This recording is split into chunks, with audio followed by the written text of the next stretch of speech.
첫 번째 프로그램은 정민 법무법인 지평 경영 컨설팅 센터 BI 그룹장님께서 트럼프 2.0 시대 수출 환경 변화와 한국 경제의 영향이라는 주제로 발표해 주시겠습니다. 그룹장님은 단상 위로 올라와 주시기 바랍니다. 자, 정민 그룹장님은 현대경제연구원 시장분석팀장, 산업정책팀장, 산업분석팀장을 지내면서 경제산업연구에 매진한 이코노미스트이십니다. 아울러서 여러 공공기관에서 민간 전문가로 평가위원 그리고 자문위원으로도 활발하게 활동하셨다라고 합니다. 오늘 힘찬 박수로 맞이해 주시기 바랄게요. 네, 안녕하십니까. 법무법인 지평의 정민 그룹장입니다. 먼저 오늘 이렇게 뜻깊은 자리에 초대해 주셔서 진심으로 감사드립니다. 그리고 저 개인적으로 그리고 저희 기관 입장에서도 무한한 영광이라고 생각을 하고 있습니다. 저는 이제 법무법인에서 왔는데 변호사는 아닙니다. 이제 저희 법무법인 지평에서는 이제 좀 다른 로펌과 좀 다르게 컨설팅 조직을 따로 운영을 하고 있습니다. 그래서 물론 이제 법률적으로 기업들의 이제 의사결정이나 이런 것들이 있긴 하지만 어떤 사업이나 이런 것들을 결정할 때 기업들의 의사결정을 돕기 위해서 통합적인 서비스를 제공하기 위해서 저희 로펌은 이렇게 해서 저희가 비변호사인데도 불구하고 이런 조직을 따로 갖고 있습니다. 네, 그러면 일단 제가 오늘 발표할 내용은 결국 이제 트럼프 2.0 시대가 되면서 결국 어떤 수출 환경이 변화가 올 것인가에 대해서 좀 간략하게 말씀을 드리도록 하겠습니다.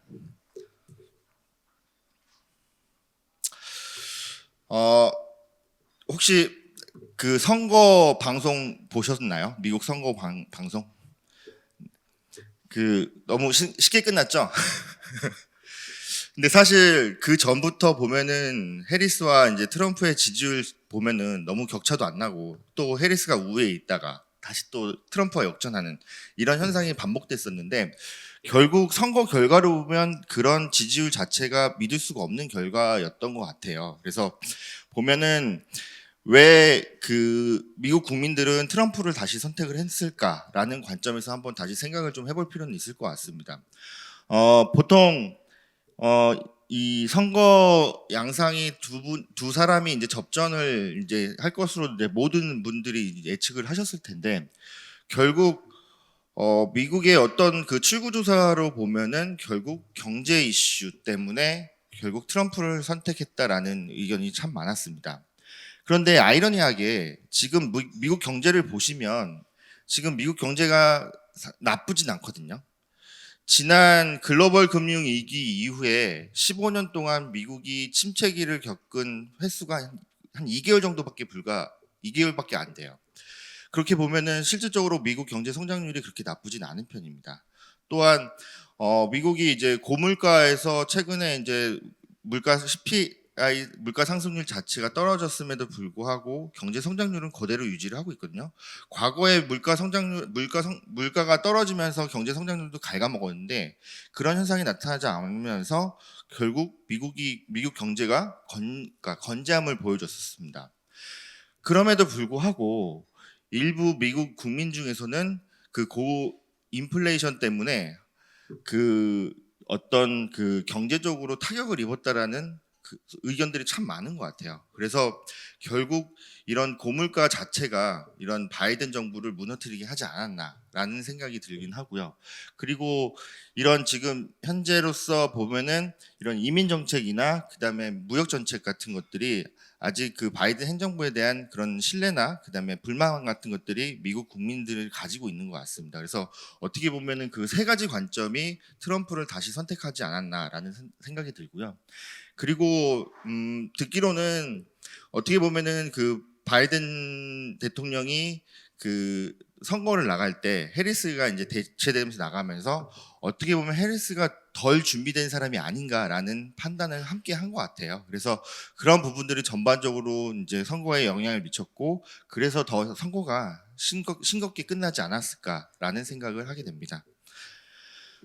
그리고 최근에 이제 트럼프 위기에 있어서 이제 각 인선들을 이제 지명을 했는데 보시면 대부분 지명된 분들이 트럼프 1기 때 각 어떤 일기 때 같이 어떤 임무를 수행했던 사람들 중에 특히 충성심이 강한 사람들 위주로 다시 선출을 합니다. 그리고 나서 이제 트럼프가 추진하려고 하는 미국 우선주의, 그리고 그다음에 이민 규제, 이런 것들에 대해서 조금 더 강경파, 이런 사람들 위주로 결국 2기 행정부를 세팅할 것으로 예측이 되고 있습니다. 그리고 이제 재무장관으로 지명된 이제 번센트 같은 경우는 이제 333 정책으로 해갖고 2028년까지, 그다음에 GDP 대비 재정적자 축소를 3% 내외로 하고, 규제 완화를 통해서 미국 경제 성장률을 3%로 맞추고, 그다음에 이제 원유 생산도 300만 배럴로 이제 증산하는 이러한 경제 정책을 함께 내놓고 있습니다. 그리고 또 하나는 이제 앨런 머스크가 이제 트럼프 대통령의 선거를 지지하면서 결국 그 자리를 하나 받게 되는데, 이게 실질적으로 정부 효율성 부서가 이제 신설이 되는데, 결국 이 미국의 정부를 운영하는 데 있어서 보다 효율적으로 운영할 수 있도록 이런 것들을 지켜보는 자리로 이제 앨런 머스크가 가게 됩니다. 그래서 전반적으로 보시면 어쨌든 그 충성파 기반의 급진적인 인물들이 전부 내각으로 구성되는 형태로 가고 있다라고 보시면 될 것 같습니다.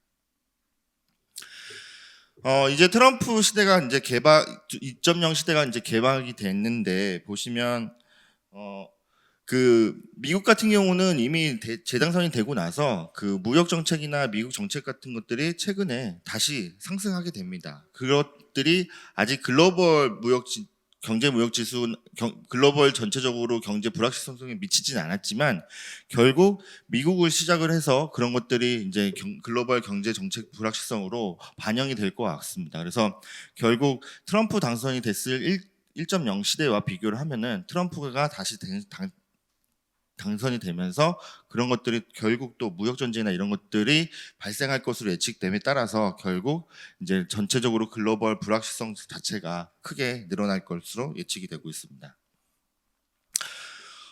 트럼프의 이런 그 공약들을 보면은 한 번 더 좀 더 1기 때보다 좀 더 강력해진 것 같아요. 그중에 대표적으로 이제 중국에 대한 관세를 60% 때리고 그다음에 이런 전체적으로 상관관세 같은 것들이 10%를 대부분 다 때릴 수 있겠다라고 이제 얘기를 했기 때문에, 그런 관점에서 보면은 1기 정부보다 조금 더 미국 우선주의가 더 강해졌다라고 판단이 되고 있습니다.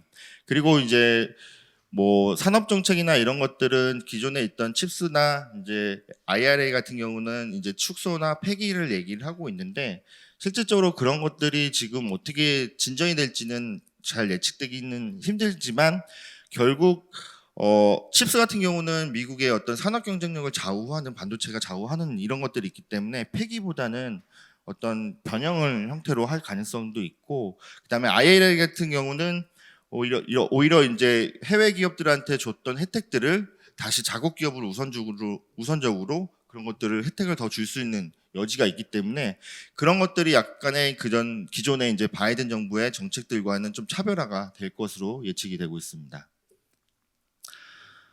그래서 이제 트럼프 행정부의 어떤 통상 정책이나 이런 것들을 보면은, 그 트럼프 1기 때 2018년부터 2019년 그 사이에 무역 적자가 줄었습니다. 이때가 이제 중국의 관세를 때리기 시작을 했고, 그다음에 철강이나 이런 것들에 관세를 더 매기면서 결국 요 시기에 미국의 무역 적자를 줄이는 것을 이제 경험을 했기 때문에, 결국 트럼프는 계속 미국 무역 수지를 줄이려고 계속 노력을 할 겁니다.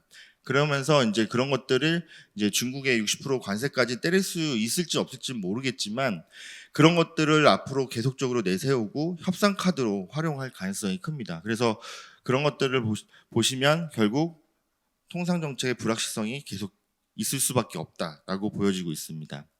그리고 이제 지금 통상 정책 중에서도 최근에 이제 미국의 무역 수지 적자국을 쭉 보시면 중국, 멕시코, 베트남, 독일, 일본, 아일랜드, 캐나다 전부 다 한국 위에 있는 무역 적자국입니다.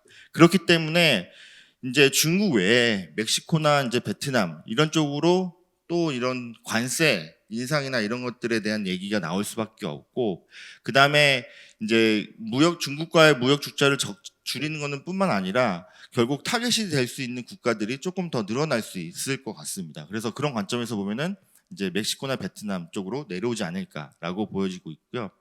그다음에 이제 앞서서 말씀드렸던 것처럼 이제 이런 관세 관련된 부분은 뭐 시나리오가 될 수도 있고 아니면 협상의 카드로 활용될 수도 있고 아니면 실질적으로 이행될 수가 있습니다.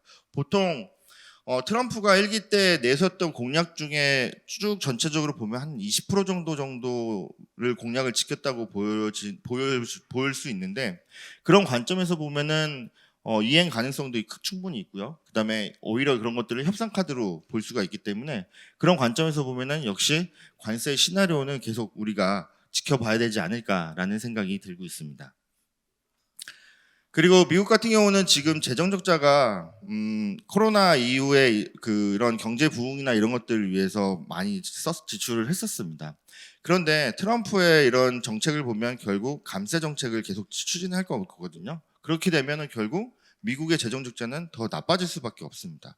그러면 미국은 이런 나빠지는 재정 적자를 어디서 충당을 해야 되냐? 결국 그런 것들을 충당하기 위해서 관세로부터 수입을 얻어서 그것들을 충당하기 위해서 결국 관세 전쟁을 할 수밖에 없는 상황이 되고 있습니다. 그래서 그런 것들을 봤을 때 결국 미국의 어떤 재정 건전성을 더 양호하게 만들기 위해서 결국 관세 전쟁이 이제 통해서 이런 세수 확보나 이런 것들을 다져갈 거다라고 생각이 되고 있습니다.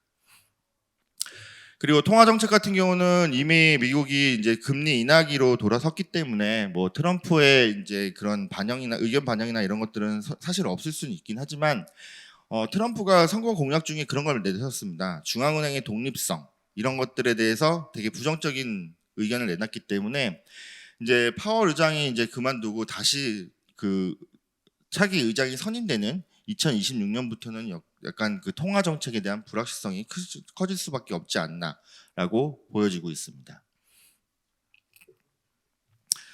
그래서 전체적으로 보시면 이런 트럼프 정책이나 그다음에 실질적으로 트럼프 1기 때 행해졌던 그런 행동들 이런 것들을 보면은 결국 그런 수출 환경의 변화가 다시 또 일어날 수밖에 없을 것 같습니다.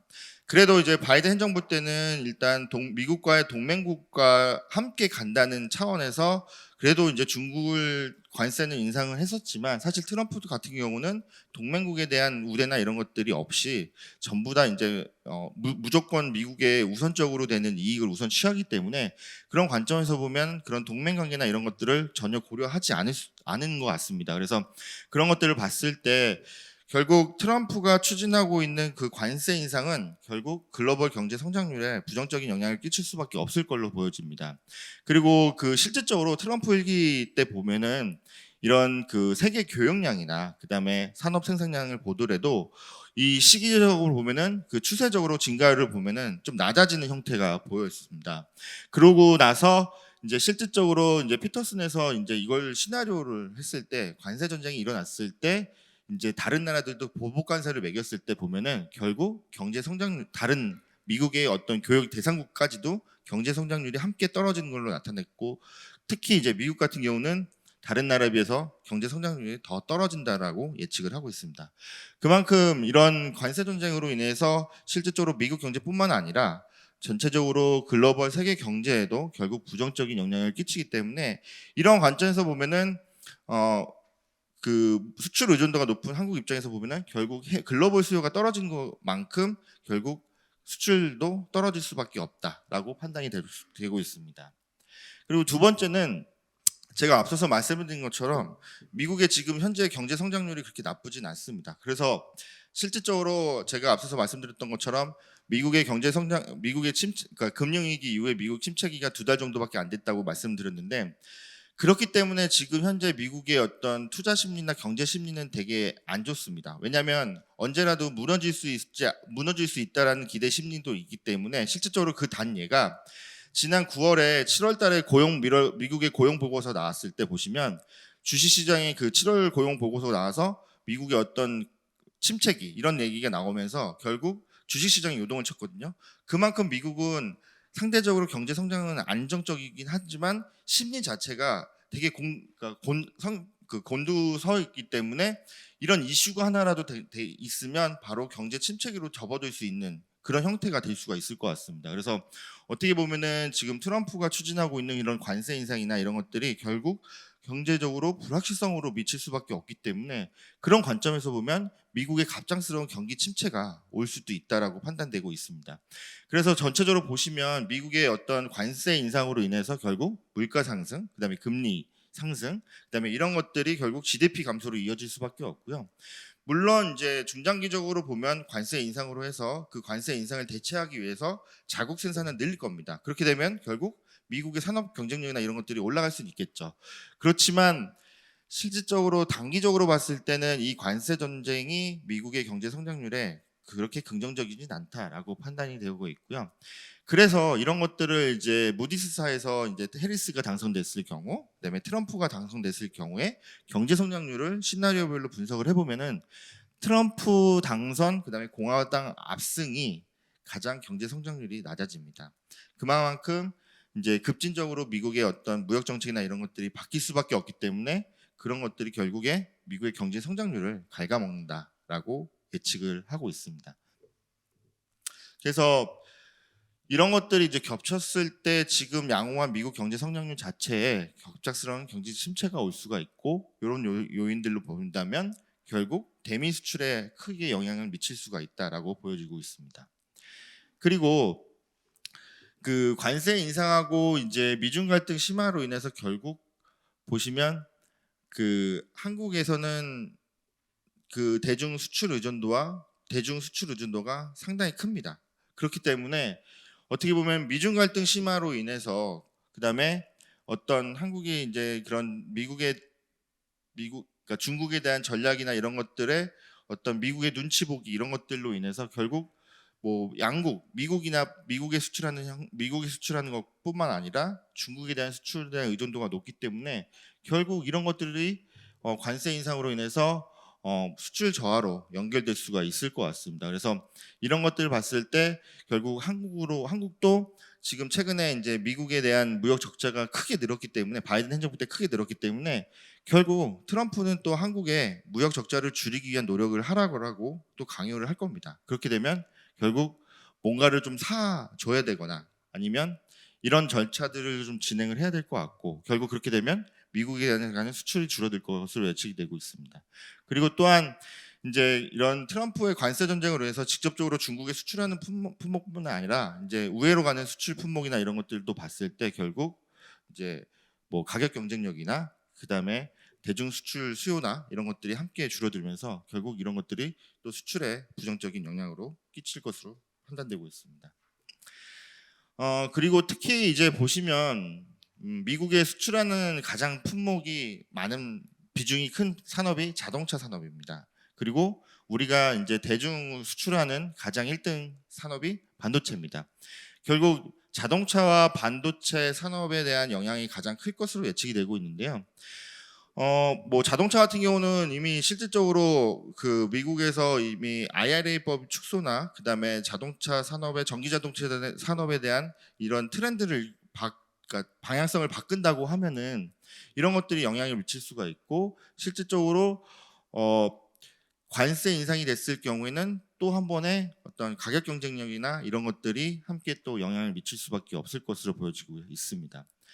그런데 이제 최근에 이제 미국과 중국이 이제 이런 무역 전쟁을 이제 진행을 하면서 미국 시장 내에 한국과 중국의 어떤 시장 점유율을 보면은 중국이 최근에 이제 미국 내 수입 시장 점유율 자체가 떨어지긴 했고 한국 같은 경우는 오히려 이제 올라갔습니다. 이제 물론 그 떨어진 것만큼은 한국이 다 채우진 못했지만 트렌드적으로 봤을 땐 어느 정도의 그 중국 자리를 한국이 대체를 하고 있다라고 이제 보여지고 있습니다. 그래서 우리가 이제 이런 관세 인상이나 이런 미중 갈등 전쟁으로 봤을 때 실질적으로 마이너스 나는 부분도 있겠지만 실질적으로 이런 중국의 어떤 대체 효과나 이런 것들을 봤을 때 플러스 요인도 있다라는 것들을 저희가 좀 명심을 해야 될 필요가 있을 것 같습니다. 그래서 이런 관점에서 봤을 때 조금 더 전략적으로 미국 수출이나 이런 것들을 좀 고려를 해야 되지 않을까라는 판단을 해야 될 것 같고요. 그다음에 이제 관세 전쟁 얘기가 나오면서 결국 이게 환율 전쟁으로 번져갈 수밖에 없을 것 같습니다. 보시면 그 트럼프 얘기 때 중국에 대한 관세나 이런 것들을 부과를 했을 때 위안화 달러 추이를 한번 쭉 보시면 2008년 제가 이게 표시를 이렇게 초록색으로 표시했는데 2018년 때 이제 미국이 중국 관세를 때리거든요. 근데 그 때릴 때마다 중국은 위안화를 절하를 시켜서 위안화 약세를 만들어 버립니다. 그러면서 이제 이런 관세 전쟁을 대응을 하기 시작합니다.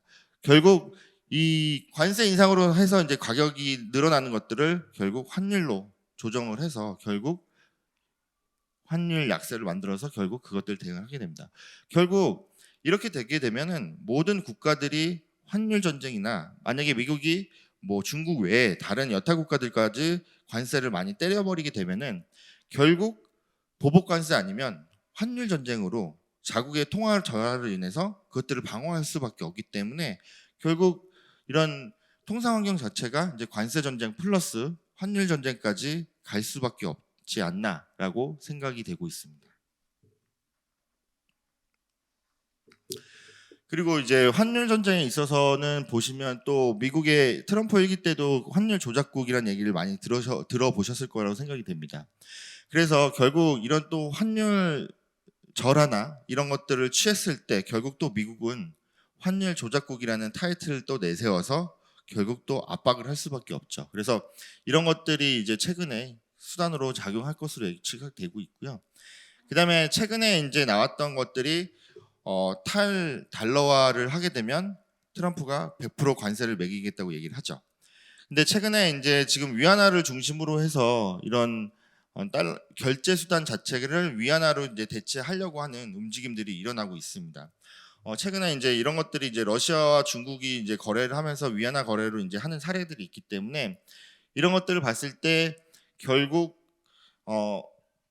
다시 이 브렌트 우즈 회의에 나왔던 것처럼 이제 결국 이런 것들로 인해서 제2의 플라자 합의까지 얘기가 나오지 않을까. 그래서 결국 지금 현재 미국 경제 상황이나 이런 것들을 봤을 때는 미국 달러가 계속적으로 강세를 갈 수밖에 없는데 결국 미국 달러가 약세가 가야 이런 무역 적자나 그다음에 수출이나 경쟁력이나 이런 것들이 이제 향상이 되는데 그런 관점에서 보면 결국 달러가 떨어질 수밖에 달러가 더 이상 떨어질 수밖에 없는 상황이 된다고 하면은 결국 제2의 플라자 합의가 다시 나타날 것으로 이제 생각이 되고 있습니다. 그래서 그런 것들을 봤을 때 결국 환율 전쟁하고 관세 전쟁은 앞으로 같이 갈 가능성이 크다라고 보여지고 있습니다. 네, 그래서 뭐 결국 이런 수출 환경이나 이런 것들을 봤을 때 미국 경제 성장률하고 한국 수출 증가율하고 그다음에 한국 경제 성장률 사이의 어떤 그런 회귀 분석을 통해서 좀 분석을 해보면 보통 미국 경제 성장률이 1%포인트 상승할 때 한국 경제 성장률은 0.4%포인트 떨어지고 수출 증가율은 2.1%포인트 상승하는 걸로 나타나거든요. 근데 저희가 앞서서 보여드린 것처럼 그 무디스에서 분석한 그 경제 성장률 그 격차를 가지고 분석을 해보면 결국 그 트럼프하고 공화당 압승을 했을 때 수출 증가율은 재임 기간 동안 연평균 마이너스 한 1.7%포인트 수출이 감소될 것으로 예측이 되고 있고 한국 경제 성장률은 재임 기간 동안 마이너스 0.3%포인트 정도 연평균적으로 떨어질 것으로 예측이 되고 있습니다. 그래서 이런 것들을 좀 봤을 때 결국 트럼프 행정부가 들어서면서 이런 것들로 인해서 결국 한국 경제에 큰 부담이 될 것으로 예측이 되고 있는 상황이긴 합니다. 그리고 요거는 한번 이제 그 산업별로 어떤 영향이 있는지를 한번 살펴봤는데요. 뭐 물론 이제 어떻게 보냐에 따라서 이제 관점이 좀 차이는 있겠지만 보시면 이제 보통 해리스 당선됐을 때와 트럼프 당선됐을 때 약간 그 상대적으로 비교 차원에서 그 분석을 했었고요. 그래서 이제 자동차 같은 경우하고 반도체하고 2차 전지하고 철강을 봤을 때는 해리스가 당선됐을 때보다는 트럼프가 당선됐을 때보다가 볼 때 좀 부정적으로 보이지 않을까, 이 산업군들이 좀 더 부정적으로 보여지지 않을까라고 판단이 되고 있습니다. 근데 한편으로 이제 자동차 산업 같은 경우는 물론 관세 이상이나 이런 것들이 이슈가 있긴 하지만 실질적으로 미국에서 이제 전기차나 이런 것들의 어떤 그 기조가 바뀌다 하더라도 실질적으로 한국에서 수출하는 내연기관차의 수익성이 더 좋기 때문에 그런 관점에서는 어떻게 보면 내연기관차에 대한 그런 수요나 이런 것들로 인해서 좀 플러스 요인들도 있을 것으로 예측이 되고 있습니다만 전체적으로 관세 인상이라는 큰 이슈가 있기 때문에 그런 것들을 봤을 때 자동차 산업엔 그래도 좀 상대적으로 부정적으로 보여지고 있고요. 반도체 같은 경우도 이제 이런 칩스 법안 축소나 그다음에 이런 그 어떻게 보면은 보조금 지원이나 이런 것들을 더 허들을 더 높여서 얘기할 수가 있기 때문에 그런 관점에서 보면은 되게 부정적일 수로 보일 수가 있지 않을까라고 생각이 되고 있습니다.